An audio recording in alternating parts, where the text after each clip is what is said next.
Today's episode is brought to you by Grasshopper.com. Save $50 on your order at www.trygrasshopper.com/cinema recall. What did you do? What did you do?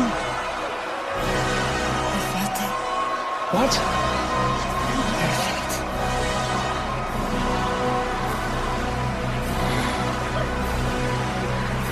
It was perfect. In 2010, director Darren Aronofsky gave us Black Swan. This psychological horror film starring Natalie Portman, Mila Kunis, Winona Ryder, Vincent Cassel, and many more was nominated for 5 Academy Awards, including Best Picture. Now, this was the same year that this, along with The Social Network and Toy Story 3, lost to The King's Speech for the top prize. Now, it wasn't a total loss because Natalie Portman, she won her first acting award that night, but in my opinion, she should have won for her debut work in Leon, aka The Professional, back in 1994. Now, it's been 10 years since Black Swan has come out, and in this episode of Movies That Changed My Life, I wanted to see if it still holds up today. So let's take a small break, we'll play an ad spot, and then we'll get back, okay? After these messages, we'll be right back. Get ready for the new sitcom Falls a Crowd. Everything was coming up roses for Bradley and Cameron until... I could just lie here with you in our home forever. I think we should see other people. As if that wasn't tragic enough, Rent is going up higher than annual passes at Disney World. they have a plan Turning this place into a brothel. We could get a roommate. into Allison and Dylan. Endless sexual escapades. A whole new min into home office. Join these 30-somethings as they face the challenges of balancing careers and dating after 29.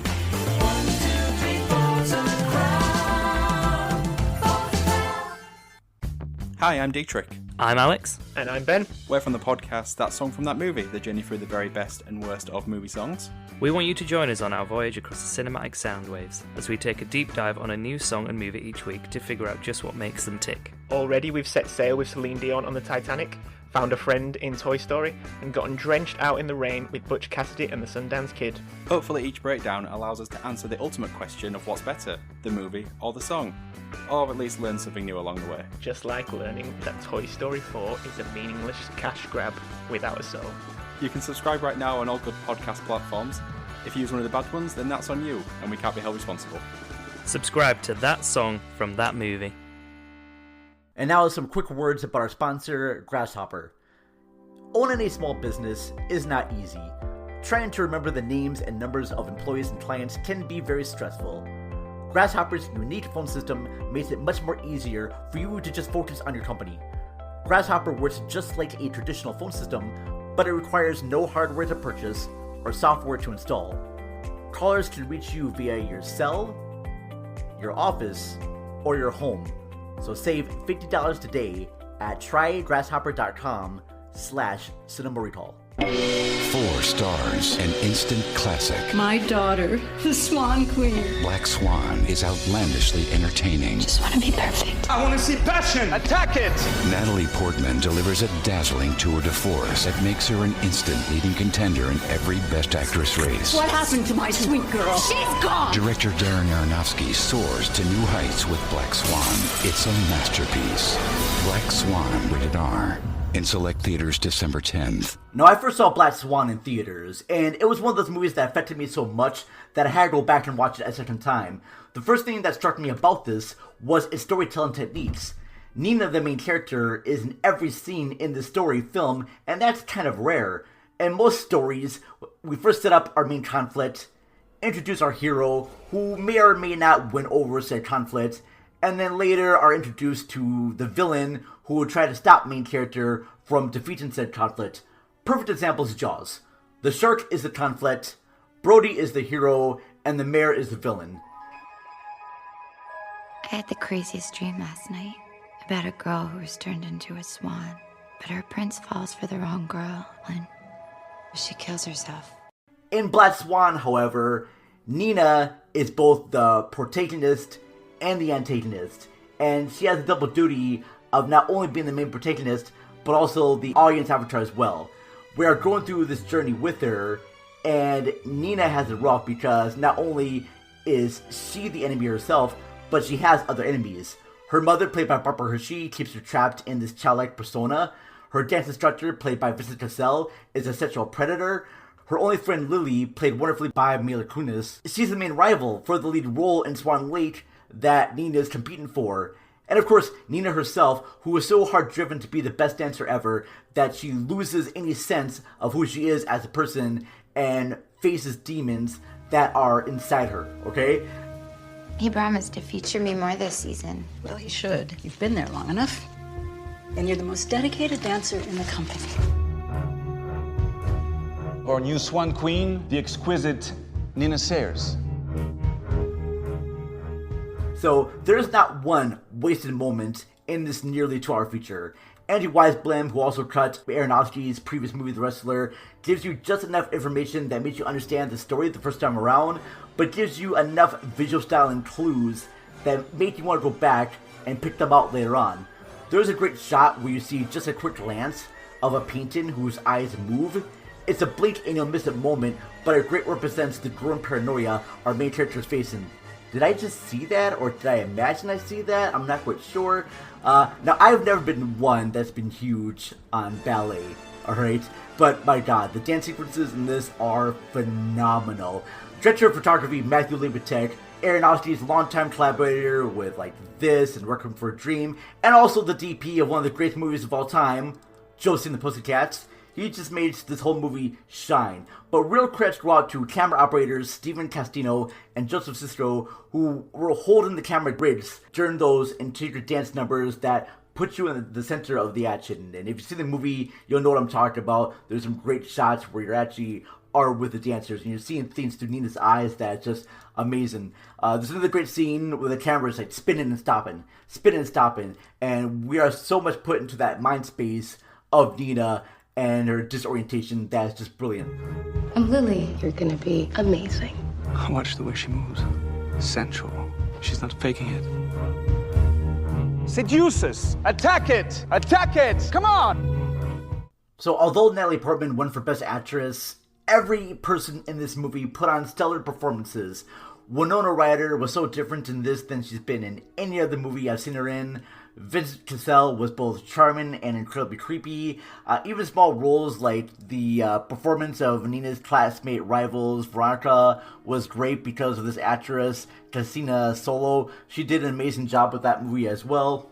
Now, Black Swan was among 6 horror movies that was nominated for Best Picture at the Oscars, and right away, I can hear many of you groaning on your computers telling me, Vern, Black Swan is not a horror film. But I'm going to defend and say that yes, it is a horror movie, because in my mind, any movie that makes you feel uneasy the whole time you're watching it, and it features gore and murder, guess what? It's a fucking horror movie. Now, Black Swan only has one joke, and the joke is so good, it only needs to have one moment of humor in it. And I'm gonna play it for you right now. You put something in my drink. Yeah. And then you just took off in the morning. In the morning? Yeah, you slept over. No.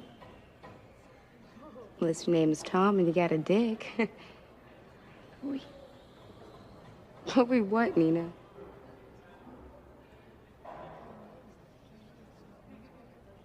What? Did you have some sort of Leslie wet dream about me? Stop. Oh my god. Oh my god! You did! You fantasized about me! Shut up! Was I good? So yes, I'm going to say that Black Swan is a horror movie because watching someone lose their mind, for me, is more scary than watching someone being chased by a killer with a big knife. Because in those situations, it's going to end in one way or another. But for Nina, I believe that her nightmare, her horror, will go on forever and ever and ever. Yeah, so that's it. That's for my little review about Black Swan. I still think it is a visual masterpiece. The music is great. Clint Mansell does a fantastic job adapting Tchaikovsky's Swan Lake and making it different and unique. There's a great moment where he uses a Chemical Brothers song, Don't Speak or something like that. It's just brilliantly put together. Wow, the set design is amazing. I mentioned about the cinematography, that's amazing too. The editing is great. All the actors are, everything about this movie is great. We are in the midst of Halloween season right now. Now, I do know that our next episode, I will be having on the ladies from the Shooting the Shit podcast, Bree and Nessa. Bree is also a fantastic woman because she has helped us out with my Facebook page and the Cinema Recall website. Some big thanks for her. So I'm going to have them on to talk about Hocus Pocus. I've never seen it before, so I think it's going to be a fun show to talk about. And then after that, I'm going to take a small break. Now, over on our Patreon page, I'll be posting more episodes via there, so come check that out. Patreon.com/CinemaRecallPod. Big shout out to our supporters. Of course, we have Jason Soto of Whatever with Jason Soto. Thank you very much. You can find him on Twitter at WhateverJSoto. Gotta thank Matt of Matchley at the Movies. They are found on Twitter at Matchley Movies. Gotta give a thank you to Jeanette Miller-Mickenham. She's found on Twitter at AKA Jeanette. Also, check out Jeanette on our last episode talking about Picasso Trigger, part of our September series. Big thank you to you. Also, gotta give a shout out to Donnie Roberts from the Cage's Kiss podcast, who became our first $10 Patreon. Now, with that, Donnie has the chance to pick any topic and be a guest an upcoming episode, so he can choose the topic on any movie he wants, anything in the entertainment field. So yes, big shout out here to Donnie Roberts for being our first $10 Patreon. Thank you so much. Follow Donnie at Unreal Goals and check out his podcast, Cage's Kiss. Yeah, and also to small shout out here to the Movie Drone podcast. Mark and Steve talked about Cinema Recall, and they played our ad on their last episode.